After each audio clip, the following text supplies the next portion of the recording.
Olá, caros alunos, vamos iniciar mais um encontro com a filosofia.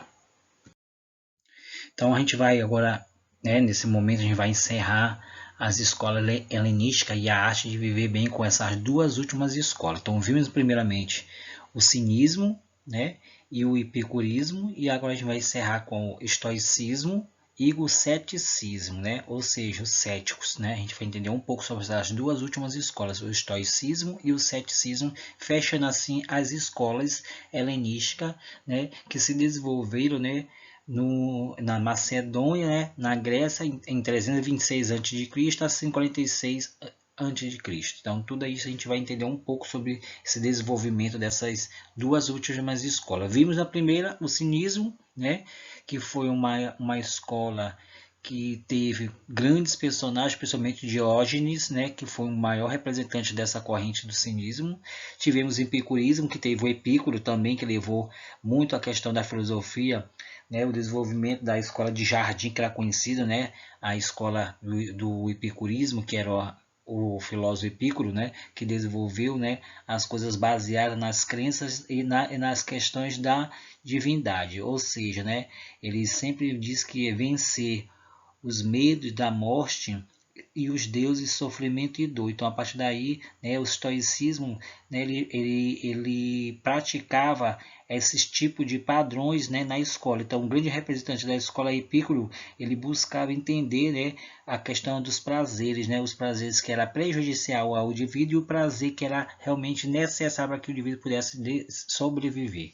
Então, aqui vamos dar continuidade, a essas duas últimas escolas do período helenístico. Então a gente vai falar um pouco sobre o estoicismo, ou seja, os estoicos e os céticos, e a vida virtuosa que eles levaram a desenvolver essas grandes correntes dessas escolas. Então a gente vai começar um pouco sobre as principais características do estoicismo. Então o estoicismo, no século IV, apareceu logo esse grande filósofo Zenão de Cítio, que foi o maior representante da escola estoica, que ele aproximadamente 334 a 262 a.C., ele fundou a escola estoica, em Atenas.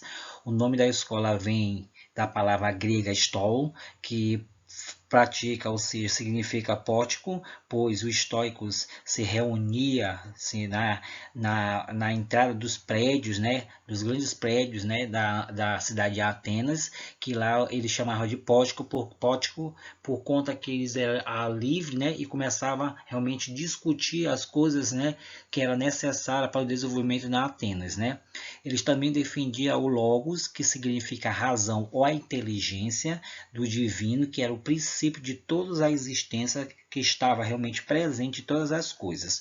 Ou seja, o mundo estaria organizado segundo essa ordem divina que eles pregavam, o estoicismo, E Zenão de Cítio era o maior representante dessa escola estoica, que começou a levar essa corrente, à proporção que estava realmente desenvolvendo, suas atitudes perante realmente o povo ateniense. Assim, em cada evento, o objeto da realidade faz parte da razão divina e se harmonizava, com ela. E a partir daí, tudo que existe está justificado, ou seja, o universo é uma totalidade perfeita. E essa totalidade perfeita, que seria o universo, era feito por conta dessa razão realmente divina, que fazia os princípios de tudo que existia realmente presente das coisas na questão da natureza. Então, a partir daí eles pregavam, essa filosofia de vida. Os estoicos também e a questão do destino humano. Como eles viam essa questão? Primeiro, a razão divina como princípio ordenado do universo, decorre de acordo que o ser humano deve aceitar o seu próprio destino, ou seja, com parte da perfeição que Deus, abençoou, os seres humanos. A partir daí, então, devemos harmonizar nossa razão, ou seja, o logos individual, que seria a razão, ou o logos universal, que por conta dessa consequência, caberia a serenidade para aceitar o destino que Deus nos determinou. Então, a partir daí, os estoicos, ele começou a dividir essa razão ou logos, que seria o logos individual, e essa razão ou logos universal. Então, o logos individual era baseado nessa aceitação e a partir daí não podia ser mudado o seu próprio destino, e o logo universal é aquele que atinge a todos, né? A questão do desenvolvimento ali perante a questão divina. Então, para ele, Deus que determinava, né, e fazia cumprir as leis na natureza. Então, a partir daí, os históricos pregavam essa filosofia. A tranquilidade da alma, de acordo com os históricos, eles entendiam o seguinte, que a natureza do ser humano era racional. Por isso que eles pensavam, se organizavam, tomavam as atitudes. Então, a partir daí, eles baseavam na questão racional. Porém, os prazeres e as emoções iam prejudicar o equilíbrio necessário ao bom uso da razão. Por isso, portanto, os históricos faziam o seguinte, ele precisaria afastá-los para poder viver de acordo com a sua natureza, ou seja, assim atingir a sua vida virtuosa. Então, a partir daí momento, os históricos pregavam uma filosofia que era necessária para que o homem pudesse ter um equilíbrio das coisas, utilizando a sua própria razão, ou razão individual ou razão universal, buscando afastar esses prazeres, essas emoções, porque ia prejudicar esse equilíbrio. Dessa maneira, a razão deve ser controlada, né, através e as emoções e os prazeres, pois assim eles poderiam alcançar a tranquilidade da alma, ou seja, a felicidade, né, em busca do seu objetivo. O sábio domina suas emoções de desejo em qualquer circunstância, e a felicidade e o bem-estar são estados internos e depende desse equilíbrio a fornecer realmente pela razão. Então, a razão que era, né, o logos que poderia equilibrar esse indivíduo, afastando ele realmente dessas coisas que poderia prejudicar ele, no caso, as emoções e os prazeres.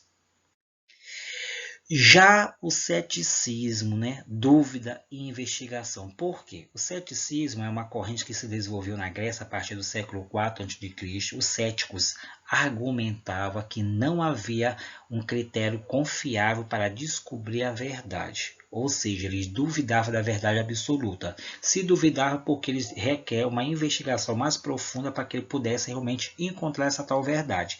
E nem a razão, nem o sentido poderia cumprir esse papel, de acordo com a corrente do ceticismo.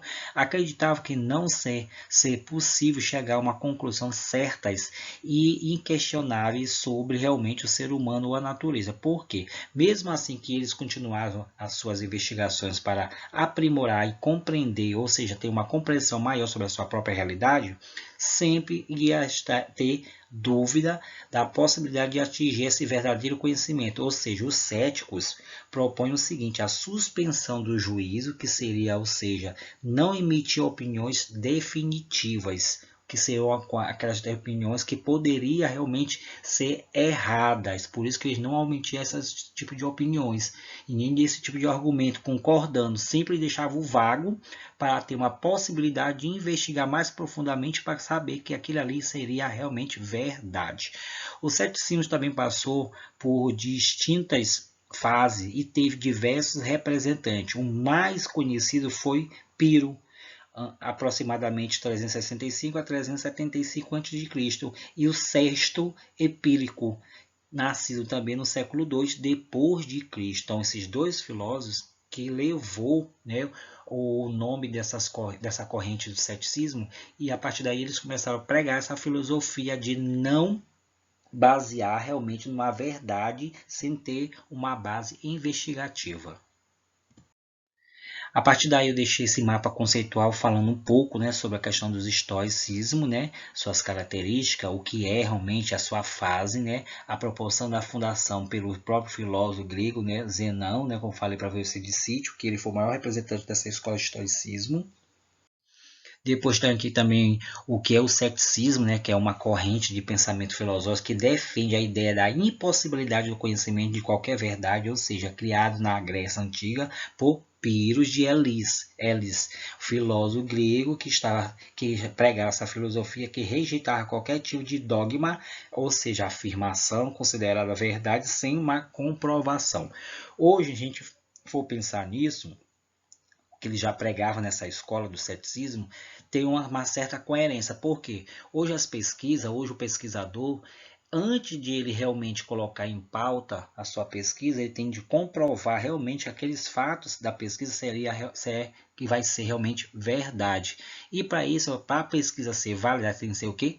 Comprovada. Então, praticamente, né, a escola do ceticismo já estava andando, né, nessa questão desse ornamento, né, de conhecimento, né, que hoje em dia nós pregamos isso praticamente. Então, antes de nós falarmos qualquer coisa, a gente tem de dizer realmente se aquilo ali é uma certa verdade. E para chegar a essa verdade tem que ser o quê? Comprovada esses fatos. Por isso que hoje a ciência, né, ela só coloca e só emite aquilo que seria realmente comprovado. Então, tudo isso foi a definição dessas duas últimas escolas, do estoicismo e do ceticismo, né?